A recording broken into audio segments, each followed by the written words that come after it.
senior advisors, and we're excited to bring today a recording of our Medicare workshop. We've done these in years past, and we've gotten a lot of great feedback on the information that we share in these workshops. And we're going to be recording a new one here today in July of 2024.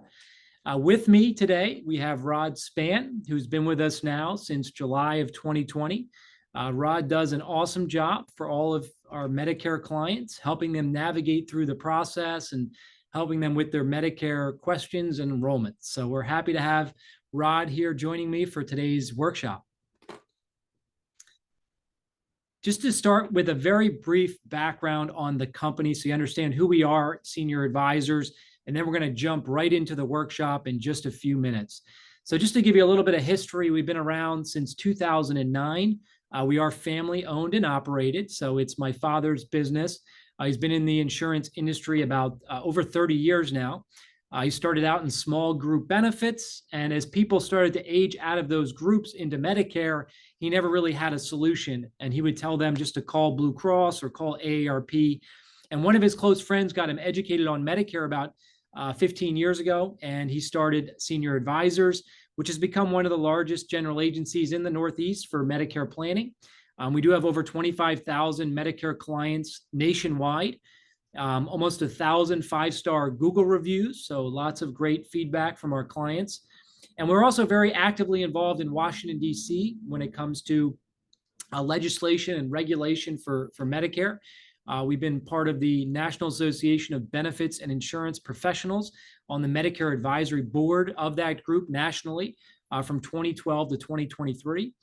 So we do go to Washington every year, and we lobby to protect and improve the Medicare system. Where are we located? We have 3 offices, 2 in New Jersey, 1 in Cranford, 1 in Moorestown, and then we have 1 office out in Arizona. However, we're licensed pretty much all over the country. About 45 states right now. And even the states you see that are in blue here, we can certainly, if we have a referral there, get set up there pretty quickly and help folks in those states as well. What do we focus on? Our mission is really helping to reduce stress for Medicare beneficiaries, providing the education and helping them with the enrollment when the time comes. We really focus on the education piece, which you're going to see in today's recording. This is purely educational, informational. It's not a sales presentation, just kind of explaining how Medicare works, answering the different parts of Medicare and so forth. And when it does come time to enroll, we do help folks enroll in the appropriate plan for their situation. We're not captive to a particular insurance company. We work with all the A-rated insurance companies to find the best coverage for each individual. And then, like I said, we assist with the enrollment when the time comes. So now we're going to get into the Medicare workshop. And the workshop is broken into these 3 sections. The first one being Medicare and Medicare supplements.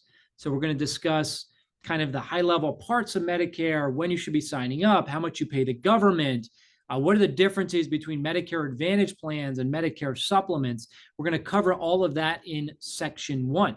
Section 2 is going to discuss the Part D prescription coverage and some significant changes that are coming to the Part D plans based upon the Inflation Reduction Act, which passed in 2022.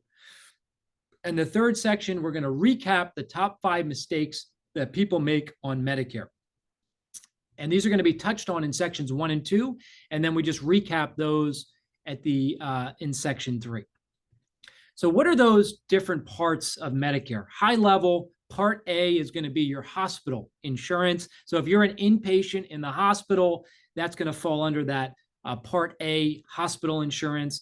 If you get transferred from the hospital into a skilled nursing facility for something like a stroke or rehab, for the rehab after a stroke or a knee replacement, if you're in the hospital for a few days and then the transfer to the skilled nursing, the first 20 days are covered under Part A.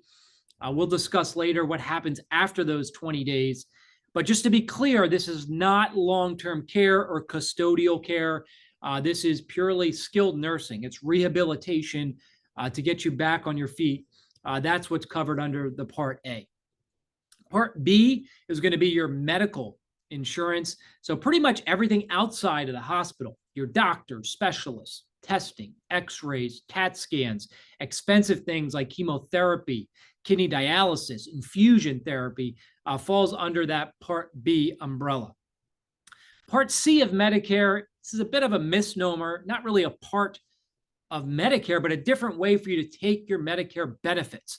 This is also called a Medicare Advantage plan.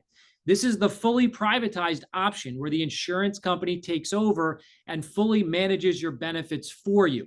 They bundle in the hospital A, the medical B, and the Part D drug coverage into one plan, and the insurance company fully administers it for you.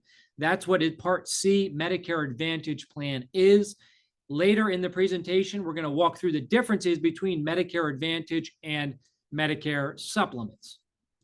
And the last part, which I briefly mentioned already, is the drug coverage, also called Part D as in drugs. These are also run by private insurance companies, but they're very much focused or integrated with Medicare's rules that they have to follow with each of those Part D prescription plans. Now, at the bottom of this slide, you're going to see the premium that you have to pay for each of these parts of Medicare. So most people pay no premium for Part A. As long as you've worked 40 quarters and contributed to Medicare and Social Security tax, or your spouse has met that criteria, which is basically 10 years of work throughout your lifetime, then you pay zero premium for Part A. If you do not meet that criteria, it's actually very expensive. It's about $500 per month for the Part A premium. But again, that's a very small percentage of people that don't meet that criteria. For Part B, most people are in the base income bracket. For this year, 2024, is below $103,000 for single and below $206,000 for joint filers, and they would just pay the base $174.70 per month.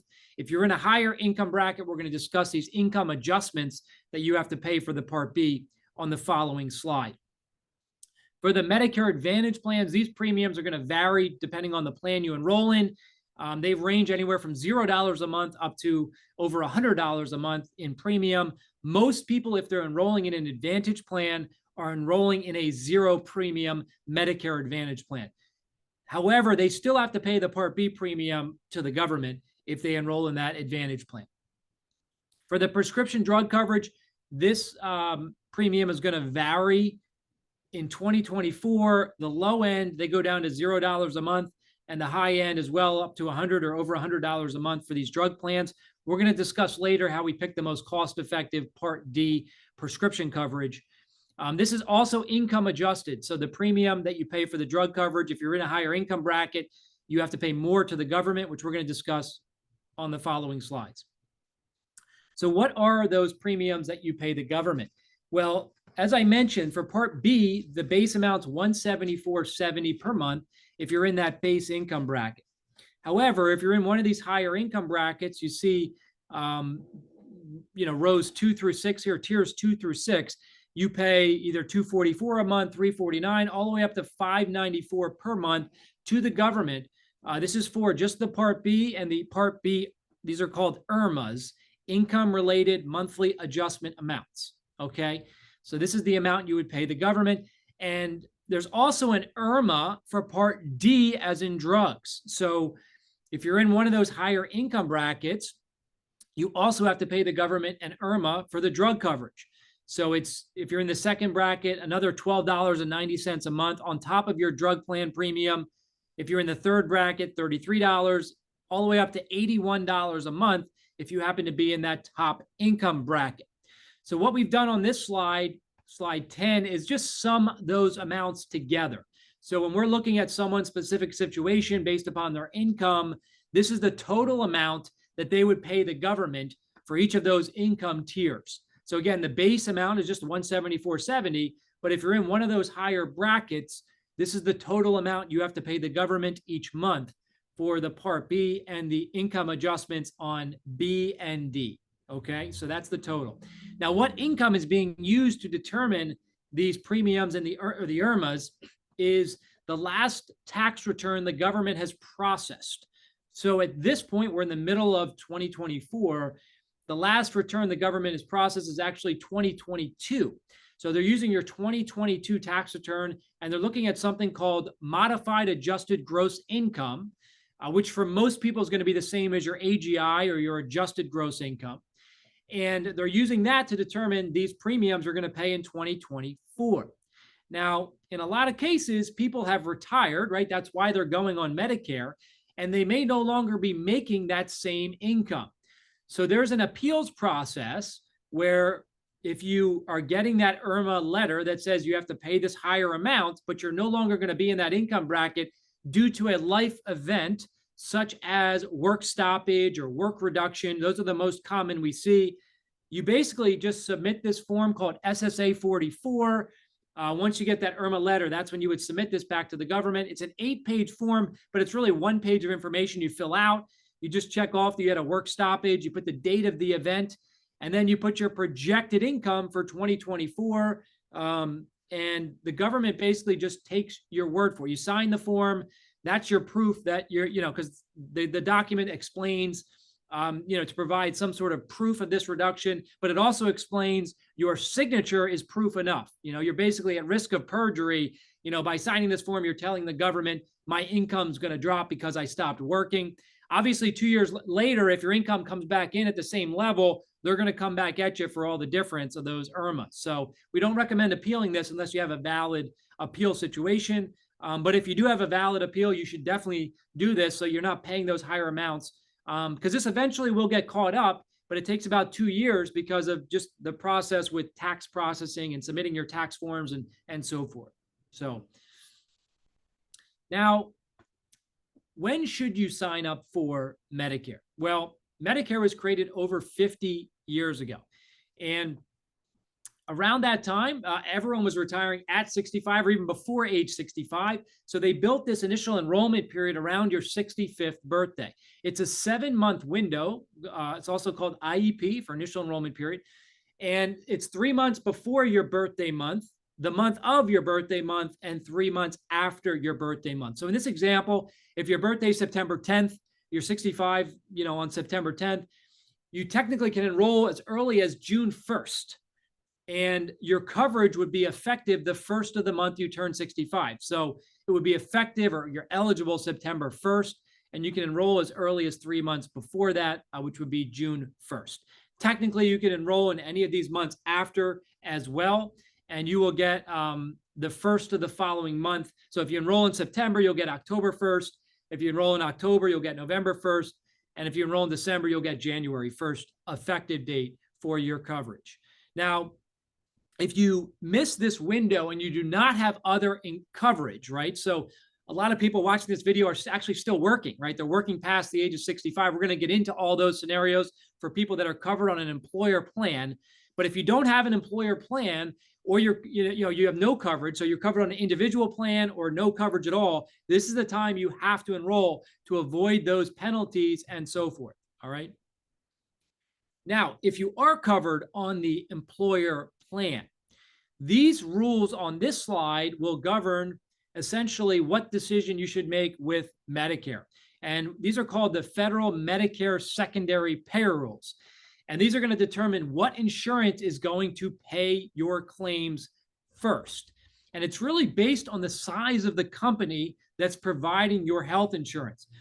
So if you're an active employee and you're at a small company with less than 20 employees, Medicare is going to be the primary coverage when you turn 65 or when your spouse turns 65. So you need to make sure in this first example, you do have to sign up for your Medicare, both A and B. In most cases, a Medicare supplement or and a drug plan are going to make more sense than staying on the group health plan as a secondary benefit in this small group scenario, because you have to have Medicare A and B as your primary coverage. The second row, which again, a lot of folks I think watching this video are going to be still working past the age of 65 at a larger company that has 20 or more employees. In this example, the group health plan must continue to be your primary payer. So what does that mean? It means you could stay covered on that group health plan as long as you continue to work. You can also continue to cover your spouse. If your spouse is turning 65 and you're covering your spouse on this large group health plan, they can continue to stay covered. There's going to be no penalties in the future. We're going to discuss on how you avoid those penalties if you enroll after 65. as long as you're covered on that group health plan. Now, it's also, in this scenario, it's up to you. You've paid into Medicare your whole life. So if Medicare is going to be more cost effective for better coverage, you can certainly enroll in Medicare and drop the group health plan if it's going to be cost effective for you.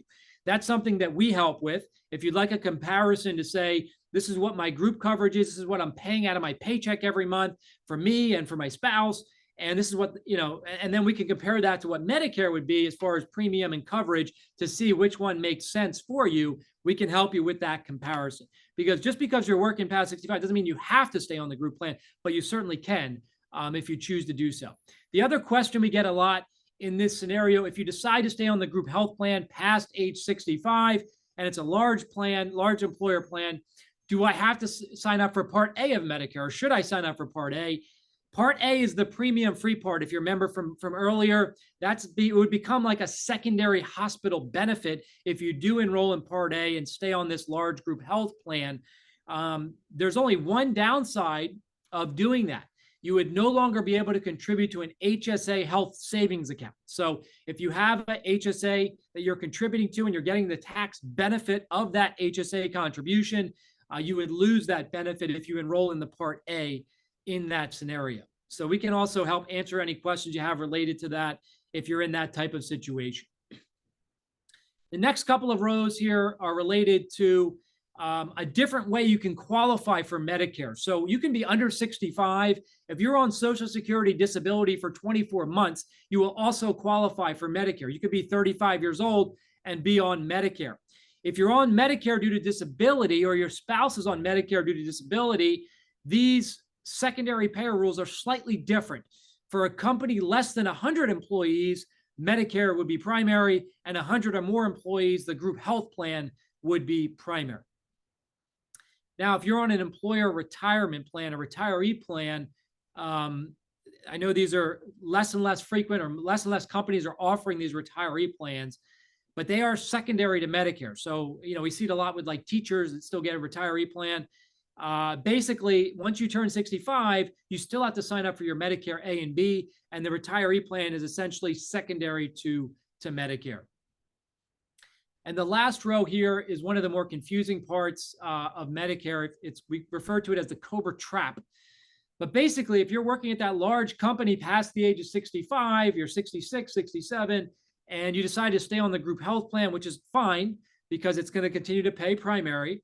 But once you leave active employment, Medicare becomes the primary coverage. So even if you would take the COBRA benefit, which is basically the same health insurance you've had, but you're paying the full premium for it, and you're no longer employed, then Medicare becomes primary. So you'd still have to have the Medicare A and B in place. If you do not take the Medicare and you take the COBRA after age 65, the insurance company that's administering the COBRA doesn't have to pay for 80% of your claims, because Medicare is supposed to be there as your primary coverage. So this is very important. If you have someone who's considering going on COBRA after age 65, it almost never makes sense.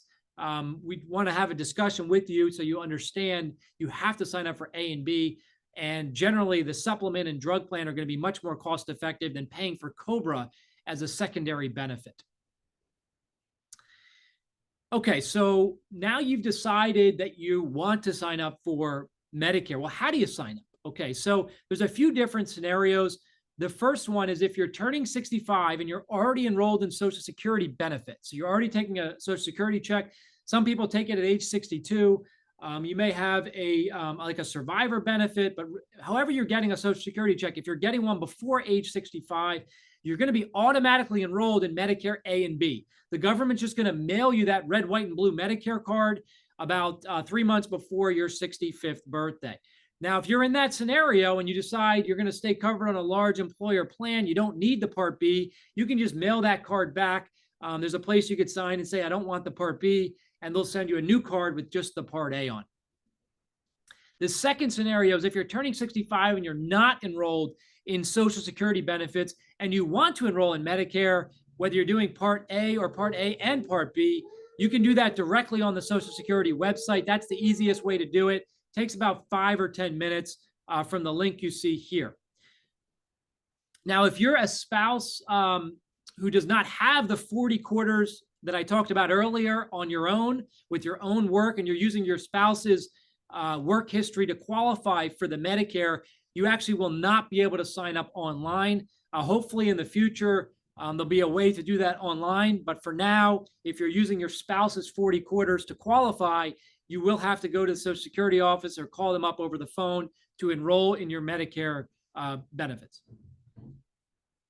Now, the third scenario, which is becoming more and more common, right? So folks working past the age of 65, how do they enroll? Well, it's a little bit different because you have to prove to the government that you've been covered on that group health plan since you were 65. So there's two forms that need to be completed. One is a simple one-page form called the enrollment in Part B, which the individual that's signing up would fill out. And then they sign this form. In the remarks section at the bottom, they can put their requested effective date of September 1st, January 1st, whatever date they want to start the Medicare coverage. The second form, which is more important, is the employment information form. And this form has to be filled out by the employer that's providing the health benefits so that you can prove to the government you were covered on that health plan since you were 65. There's some key dates on this form as far as employment goes, and then also the employer coverage dates as well. And this form needs to be completed for both the individual and the spouse. So even though the spouse is not an employee of the company, if they've been covered on that plan past the age of 65, they also need this employment information form completed. And once you have these forms completed, we recommend you physically bring these down to the Social Security office and drop them off. Someone will look at these forms to make sure everything looks correct. And then that will start the process for your Part B enrollment if you're enrolling after age 65. Technically, you could mail these forms in, you could fax these forms in. There's also an online portal where you can upload these forms. However, we've had the greatest success with people that physically bring those forms down to the Social Security office because someone will look at them, make sure everything looks great. If there is an issue, you'll find out about it right away rather than 2 or 3 weeks later and have to resubmit forms. So that's what we recommend. But technically, there are these other options you have to drop off these forms. So I hope that everything so far has been helpful. I'm going to be handing it over now to Rod Span, who's going to walk us through once you've signed up for Medicare, what are your next things to consider? So it's all yours, Rod. Awesome. Thanks, Justin. Great start. So now you made the decision to enroll in Medicare and you're trying to figure out what your options are. So there's really only two paths that you can take when it comes to Medicare. And as you can see here on the chart, there's one route, which is Original Medicare, which would include signing up for a standalone Part D prescription drug plan. And most people in that situation would also pick up a Medicare supplement, also known as a Medigap plan. That's one option. Or the other option is the fully privatized route, which is Part C of Medicare, also known as Medicare Advantage. This is where all of your benefits, hospital, medical, prescription drug coverage, and as well as some extra benefits are all bundled into one fully privatized option. Again, there's only two ways to go. But one thing to remember is you can't go both ways. You cannot have a Medicare Advantage plan and a Medicare supplement policy, and they're not the same. So what are some key differences between these two options, Original Medicare and a supplement and a Medicare Advantage plan? Well, there's a few. First and foremost, when it comes to a Medicare supplement, it does exactly what its name implies. It supplements or fills the gap found with Original Medicare. Since Original Medicare was never designed to cover you 100%, the Medicare supplement comes in and fills what's left behind. A Medicare Advantage plan is completely different because it does not supplement Original Medicare, rather it replaces your Original Medicare benefits. So even though you're still paying your Part B premium, you're actually no longer on Original Medicare. What that means is it has an impact on your options as far as getting care. If we look at our second line here, private network, Original Medicare is not a private network. Currently, 99% of hospitals and providers participate with the Original Medicare program. So as long as they participate with Original Medicare, they participate with your supplement. Since the supplement is just a glorified bill payer, it goes wherever Original Medicare goes, which is great.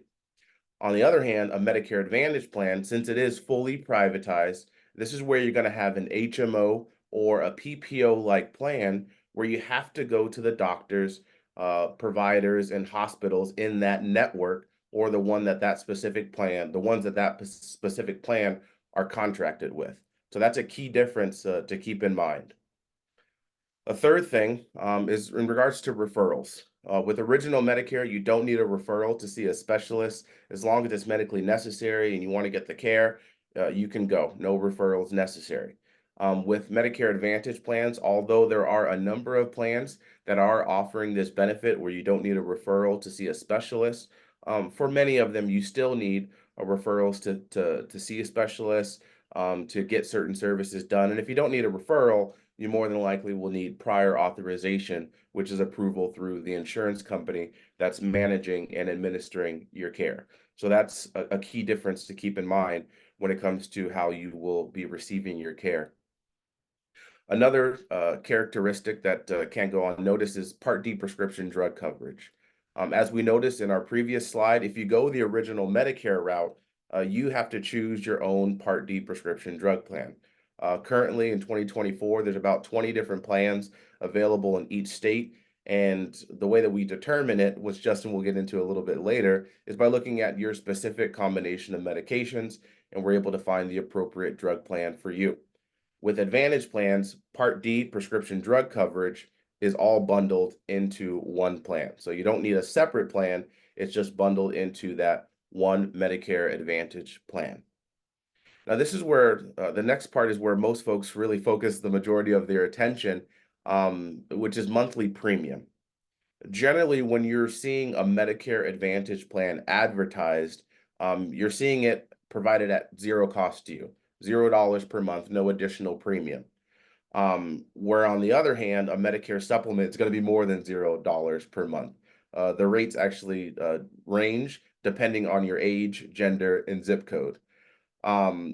But just because one is lower and one is higher, there's more factors to be considered when making that decision. One is the out-of-pocket cost. With a Medicare Advantage plan, even though you're generally going to be paying a lower monthly premium, you still are responsible for co-payments, co-insurance, and deductibles up to the federal maximum of $8,850. That's not every single plan, but that is the federal max when it comes to out-of-pocket expenses for these Medicare Advantage plans. On the other hand, with Medicare supplements, even though you may be paying a higher premium per month, your annual out-of-pocket costs are very minimal. One of the most popular plans that we'll discuss in just a moment, Plan G, your out-of-pocket costs are limited to just the Part B deductible, which this year is $240. So that's definitely something to keep in mind when it comes to your choices when it comes to Medicare. Another difference is guaranteed renewability for life. So as long as you continue to pay your premium and stay enrolled in your plan, no one can ever take your Medicare supplement away from you. It's guaranteed renewable for life. With Medicare Advantage plans, that is not the case. Every single year during the annual election period, these Medicare Advantage plans, the terms of the plans may change, the drugs that they cover may change, the doctors that participate with that plan may change, or the plan itself may leave the market altogether. So there is no guaranteed renewability when it comes to these Medicare Advantage plans, which is, again, a huge consideration to keep in mind when you're making what we consider to be a lifetime decision. And lastly, other benefits, tertiary benefits. With Original Medicare, there are no extra benefits like dental, vision, or hearing. You're basically covered between Original Medicare and a supplement 100% for medically necessary services. The only time you're going to see some of these extra benefits will be with Medicare Advantage plans, where a number of them will offer things like a gym membership, supplemental money towards over-the-counter items, dental, vision, and hearing, and sometimes transportation as well. So generally, if you're seeing those types of advertisements or those types of benefits, It's because these are Medicare Advantage plans. Now, briefly, we're going to go into 3 of the most popular Medicare supplement policies that are available today. The first one is more of a grandfathered plan because if you did not qualify for Medicare before January 1st, 2020, you actually can't get this plan anymore. But there still are some that are enrolling in this plan, and that is Plan F. Now, Plan F used to be the gold standard when it comes to Medicare supplements because once you pay your monthly premium for the Medicare supplement, you actually have no out-of-pocket costs whatsoever. As you can see here on the slide, Medicare, when it comes to your hospitalization, Medicare would pay their portion. The Plan F Medicare supplement would pay their portion, and you pay nothing. So that's why Plan F really was the gold standard when it comes to Medicare supplements because it made it very simple, right? You pay your premium and that was it. And that referred to not just when you're in the hospital, but as Justin touched on, when you're in a skilled nursing facility, as well as all of your medical needs. So even that deductible, the Part B deductible, was covered by that Plan F Medicare supplement. Now, if you qualify for Medicare after January 1st, 2020, you're not left in the lurch because even though Plan F is no longer acceptable, now one of the most popular plans is Plan G. And the reason Plan G is extremely popular is because it's exactly like Plan F, except for the Part B deductible. So with Plan G, you pay your monthly premium, and then you as the beneficiary are responsible for the first $240 of your medical care. So that's this year's Part B deductible, $240. But once you pay that, you have no other copayment, coinsurance, and no other deductibles. You're covered 100% for medically necessary services, exactly like Plan F. So that's why Plan G is extremely popular today. Now, another very popular plan is Plan N. Plan N is exactly like Plan G, wherein you are responsible for the Part B deductible. But Plan N is also one of the few Medicare supplements with a copayment structure built into it. So with Plan N, on top of that deductible, you are also responsible for up to $20 for every office visit, and then up to $50 for every emergency room visit. Now, that emergency room visit copayment is waived if you're admitted to the hospital. And the rules on Plan N are very specific. It's up to $20. Not every office is going to charge you the $20 or the $50. It's just that's the maximum amount that you can be billed for those services.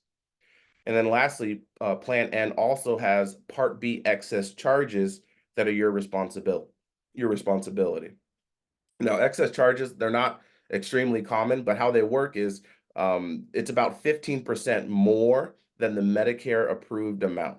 So if a provider wants to work with Medicare, they generally accept assignment. But if they across the board want to charge excess charges, this is not something that they can pick and choose, but this is something that they charge all of their patients. Excess charges is again 15% more than that Medicare approved amount. And with Plan G, those excess charges are covered. With Plan N, you're responsible for the balance of that cost. So those are some of the key differences between Plan F, Plan G, and Plan N. But as we mentioned at the outset, Plan G and Plan N, these are really the most popular plans available today. Just a recent report that came out says that Plan G and Plan N account for about 85% of all new supplement beneficiaries. So that really highlights how comprehensive these plans really are and how popular they are with Medicare beneficiaries. Now, another thing we also like to remind folks of is that when it comes to Medicare supplements, one of their great characteristics is the fact that they are federally regulated and standardized. So what that means is no matter who the carrier is, if they're offering you a Plan F, a Plan G, or a Plan N, it's all exactly the same. If we look at this excerpt here from Choosing a Medigap Policy, page 9, it says clearly, cost is usually the only difference between Medigap policies with the same plan letter sold by different insurance companies. So what does that mean? Well, the plans themselves are the same. The only difference is how much you pay per month. So that's why it's important to work with independent brokers like ourselves so we can help you kind of navigate those waters to find the appropriate plan for you without spending too much money. Now, when would a person sign up for one of these Medicare supplements or Medigap plans? Most people are going to do so during their Medigap open enrollment period, which revolves around their Part B effective date. Whether that Part B effective date is when you turn 65 or when you retire, whatever it is, once you sign up for Part B, you have 6 months to enroll in any Medicare supplement policy that you qualify for. All right. And that's no questions asked. That you also get another open enrollment period. Let's say if you signed up for Medicare due to disability before you turn 65, at your 65th birthday, you have another 6 month window that opens up that allows you that guaranteed acceptance into a Medicare supplement that you qualify for. Outside of this window, if you wanted to get into a Medicare supplement policy, you would have to go through medical underwriting, which is basically just a series of questions that all the different insurance carriers will ask about your current health situation, your recent health history, as well as medications. And depending on your answer to those questions, you can either be accepted or denied into one of these Medicare supplement policies. That's why most people who are making the decision to enroll in a Medicare supplement will do so during their open enrollment period. All right. So now we'll pass it back to Justin, and he'll get into Part D prescription drug coverage. Great job, Rod. So far, we've covered a lot of different topics with Medicare. We've covered the different parts of Medicare, kind of high level, the premiums you pay the government, the income adjustments, appealing those income adjustments, when you should be signing up for Medicare. If you're working past the age of 65, should you be signing up? How do you sign up? And then also, Rod did an awesome job walking us through the differences between Medicare supplements and Medicare Advantage plans, which are two very different types of coverage. Now we're going to get into the Part D prescription drug coverage. And this is changing pretty dramatically in 2025.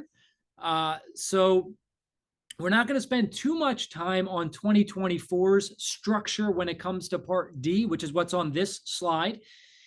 There's about 20 different Part D plans available in each state, and they all have to follow these certain rules, which are defined by the federal government.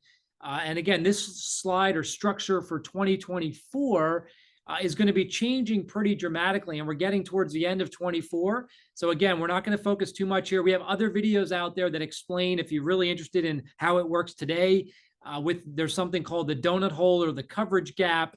It just gets very detailed, a little bit confusing, and again, somewhat irrelevant at this point because it's changing so dramatically in 2025. So what is that big change coming in 2025? Well, this is what it's going to look like. So all 20 of those Part D plans are going to have to follow these rules or steps. And the first one is a deductible. And this year, there's going to be a deductible for, it's actually up to $590 on these Part D plans for 2025. So it could be zero, it could be 200, but it can't be any higher than that 590 number for 2025. And then after the deductible, there's something called the initial coverage level, where you're just going to pay a copay or co-insurance for your medication, which could be, if it's a low-cost generic, it might be $0. It might be $5 a month, $10. If it's an expensive drug, $40. You may pay 25% co-insurance, but there's going to be something similar to what your group insurance feel is, or individual under 65, where you're paying that copay or co-insurance.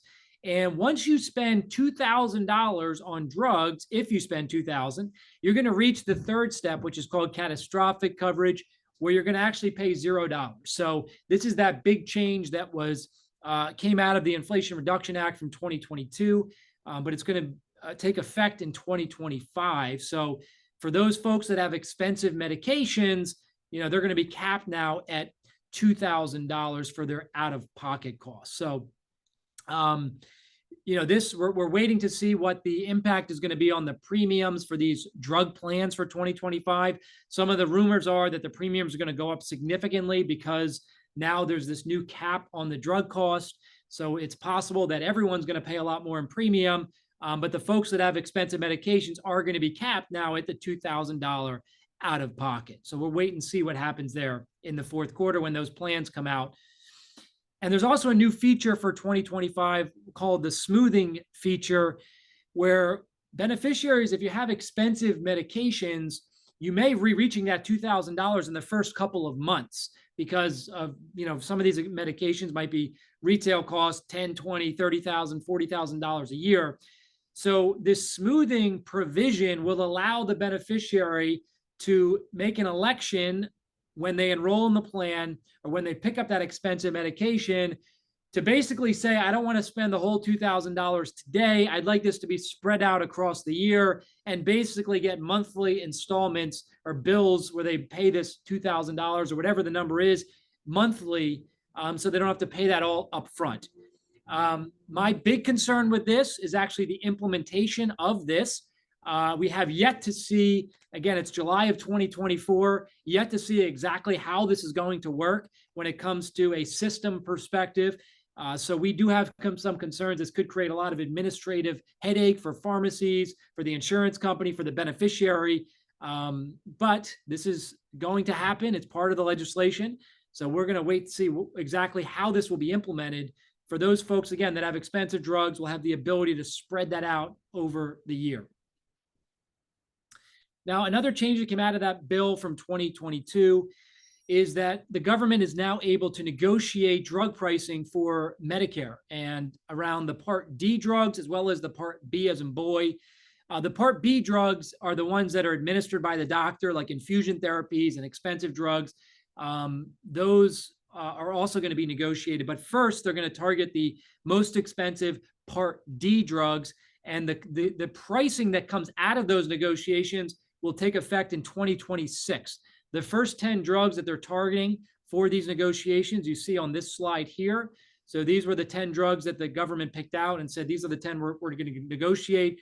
And the updated pricing for those will take effect for Medicare starting in 2026. Okay, now how do you pick the best drug plan for your individual situation? Well, we use a tool right on the Medicare website, which is what we recommend. It's called the Medicare Plan Finder. And you basically just plug in your zip code, your list of medications, dosage, frequency, your preferred pharmacies, and the tool does all the work for you. And it looks at all 20 of those Part D drug plans and calculates the total overall expense for the year, which is the premium plus the cost of your medications for each of those 20 different plans. And then it sorts the list based upon the lowest total cost for the year. So the one that comes to the top of the list is generally going to be the best for each, for that individual. And every Part D plan has to cover at least 2 drugs in every therapeutic category. So even if you get prescribed something in the middle of the year, there's a high probability it's going to be covered on any of those Part D plans. So we don't recommend like overpaying in premium based upon some unknown factor, because you could pay a lower premium and have a lower copay than the plan that costs a higher premium and a higher copay. It's all very specific to the medications that you're prescribed. So there's a demo on our YouTube channel. There's a lot of great videos out there, a lot of informational videos on our YouTube channel. This link here is a demonstration of how to use that Medicare Plan Finder tool. So if you want to do this on your own, you can do this analysis to see, which is the best drug plan based upon your specific medications. So again, that's a separate video you can watch if you're interested in that. Now, in addition to the Part D drug coverage, there's also these discount programs that are out there for certain medications. You may be able to find lower cost coupons, if you will, than your actual copay would be on your drug plan. So we see this a lot with things like prescription inhalers, prescription creams. There's certain pills that just have lower copays on websites like this goodrx.com. And it's a free coupon. You could just show it to the pharmacist on your phone or print it out and bring it to the pharmacist, and they'll give you the lower price for that particular medication. Again, these do not replace your Part D coverage. You still need to have that Part D coverage. If you do not have the Part D coverage and you get an expensive medication prescribed, those coupons are not going to be much help. Okay, so if you have a very expensive drug, you definitely want that Part D coverage. In addition, there's penalties if you don't sign up for a Part D plan when you're supposed to have one. It's a 1% penalty for every month you don't have a Part D plan. So if you waited 2 years or 3 years, you're talking a 24% or 36% penalty on those Part D premiums, you'd have to pay for that penalty the rest of your life. Okay, so again, these are good coupons and things that can help reduce your drug costs, but they do not replace the Part D drug coverage. There's also prescription assistance programs based upon lower income. Some states are more generous than others. Our home office, again, is in New Jersey. They actually have a very generous prescription assistance program. If your income is roughly about $50,000 or below as a single, or $60,000 below as a couple, there's very generous programs that help pay for your premium as well as your drug costs, called PAD and Senior Gold. And other states have other assistance programs based upon lower income as well. Okay, so we're just going to quickly now recap the top 5 mistakes we see people make on Medicare. The first biggest mistake is not enrolling in Medicare Part B on time. So there's kind of 2 sides to this particular mistake. So not enrolling on time could be someone who missed their window. They're not covered on an employer plan. They don't have they're turning 65. Maybe they're on an individual plan. For every year they wait, that's where they're going to have those penalties and delays in their coverage when it comes to Part B. Again, if you're covered on an employer plan, you're not going to have those penalties. But the other side of this mistake is someone not enrolling in Part B on time, meaning they enrolled too soon. So if you're on a large employer plan, more than 20 or more employees, and you decide to stay covered on that plan, you do not have to have your Part B. Okay, you should not enroll in Part B because you're going to pay the government for those premiums and perhaps income adjustments as a secondary benefit to your group plan. It's not going to make any sense fiscally to pay for that Part B in that scenario. And we get those calls all the time. We have people call us up at 70 and they've been working, all that time. They're covered on their group plan and they're paying the government for those Part B premiums. A lot of these people are in higher income brackets and they're paying the IRMAAs as well for something they don't need to have. Okay, so not enrolling in Part B on time could be that you enrolled too late, or it could be that you enrolled too early. So you really want to make sure you're looking at your specific situation and enrolling at the right time in your Part B. The second biggest mistake we see people make is not analyzing their prescription drug costs. So when you first go on Medicare, again, that tool that we recommended, the Medicare Plan Finder on the government website, to find the most cost-effective drug plan based upon your situation. But then also, these drug plans change every year between October 15th and December 7th. So that's your opportunity to review these plans and make sure you have the right drug plan for the following year.